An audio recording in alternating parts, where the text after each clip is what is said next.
Hi and welcome. So today is going to be a creepy true story from Reddit, told from the guy's point of view, but I'm not telling it from the guy's point of view. So to avoid confusion, I'm going to refer to the guy it's happening to as Bob. Bob was camping near Mount Rainier in Washington. This was in the middle of nowhere, so it wasn't actually a campground as such, but just deep into the forest. And he didn't expect to come across anybody else here because it really was off the beaten track, as they say. Do they say that? Don't know. So when it's nighttime and he's all cozied up in his tent, ready to go to sleep, he hears something outside.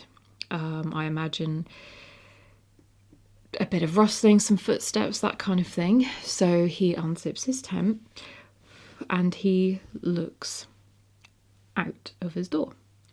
And he sees a man sitting by where his fire was. So he's sitting by the campfire, but the fire's not lit, obviously, because Bob is ready for bed in his tent. Bob says he was just a normal guy, just sitting there. Maybe he was, he just put it down to him being high and just wandered into where Bob was camping and just sat down and just chilled there. And he did chill because the fire wasn't lit. But when he looked over and saw Bob peeking at him from his tent, he panicked. His eyes were wide like a deer in headlights, and he ran off into the woods. Bob thought it was very weird. He was very shaken up by this experience, but he put it down to, as I said, the guy being high, maybe being lost, just wandered into the campground, and that was that, and then saw him and got scared and ran. So he put it to the back of his mind for the next day. Didn't really think about it, continued on with his journey. So 2 days later, after travelling about 10 to 15 miles from his first campsite, he specifically said that he went in random directions. He didn't follow a specific path. He just went wherever, deep into the forest, no tracks, that kind of thing. He came across an area, set up camp there, and called it home for the night. But while Bob was sitting by the fire at night, he started hearing noises again. Some rustling, someone in the trees, that kind of, like you can just hear probably some crunching sounds of leaves, that kind of thing. So Bob realizes that what he is hearing is most likely a person, not an animal. So he calls out to said person. And then out of the darkness comes a voice. Do you know how to get to Bell's Canyon? Bob says no. He says, I don't think there's actually anything there where you want to go. So anyway, apparently this guy just keeps chatting, but he's out of Bob's line of sight. So he decides to shine a torch in this guy's direction to get a good look of who this person is. And the guy yells, "Aim that away!" So Bob did, scared of, annoying a stranger in the darkness. So after about 15 minutes of this guy just chatting to Bob and asking random weird questions, the voice sounded like it just started getting closer to Bob. So Bob obviously freaks out with his torch still in hand and just whizzes it round. It shines it in the direction of the voice. And it was the same guy that he saw from 2 nights ago. He must have followed Bob 15 miles over the course of 2 days because, according to Bob, there was no way this guy could accidentally end up in the same place as him for a second time. Because, like I said, Bob was weaving, going wherever he pleased, not on a track, not on a path, not anything, to end up where he was. So after the torch was shone in this guy's face, he legs it again. But this time, Bob decides to start chasing him. He only gets about 100 to 200 feet and then stops and realizes, okay, what am I doing? I can't go chasing this guy deep into the forest. It's pitch black. I might not be able to find my way back. So he then stops and goes back to his camp. But he decides, this is the last day I'm putting up with this creepy shit. And when the light comes, I'm out of here. So that's what he did. He probably had a seriously restless night in his tent. Probably didn't get a single wink of sleep because obviously you're on edge that this strange guy is going to come back and kill you or something.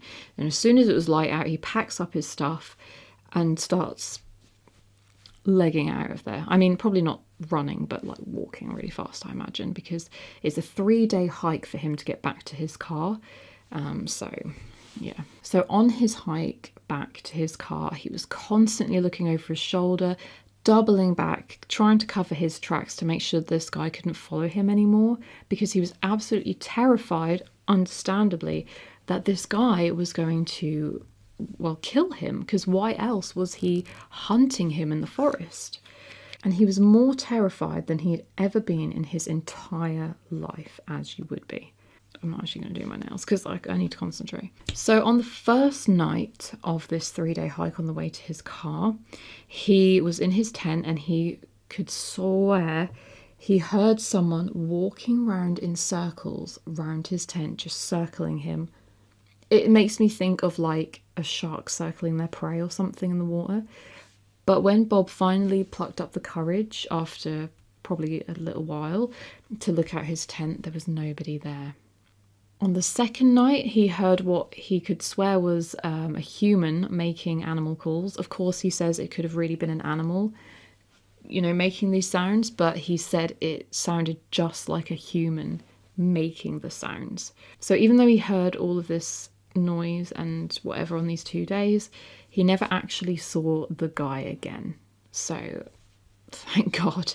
He made it back to his car. He said once he got there, he nearly cried because he was just so relieved to be back to safety and able to hightail out of there.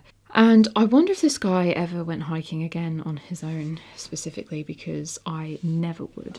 I always admire people like this who actually dare to go do things like this, especially on their own. It's scary enough if it was like you and a friend, but on your own, deep in the forest, no like phone reception, no nothing. Like, how does he even know his way to his car? Like, I'm so terrible with directions around town, let alone in the middle of nowhere when all you can see are trees. Yeah, this story is creepy. I mean, it makes you wonder if Bob had stayed there, if he would have actually survived, if this guy would have come for him eventually. Or maybe the guy was just being extremely weird and just wanted to freak him out and scare him. You just don't know.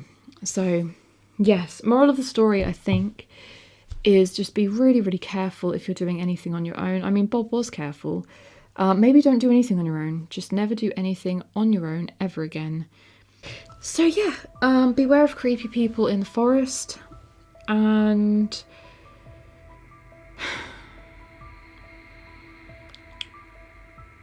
yeah, anyway, glad this guy was okay and lived to tell his tale.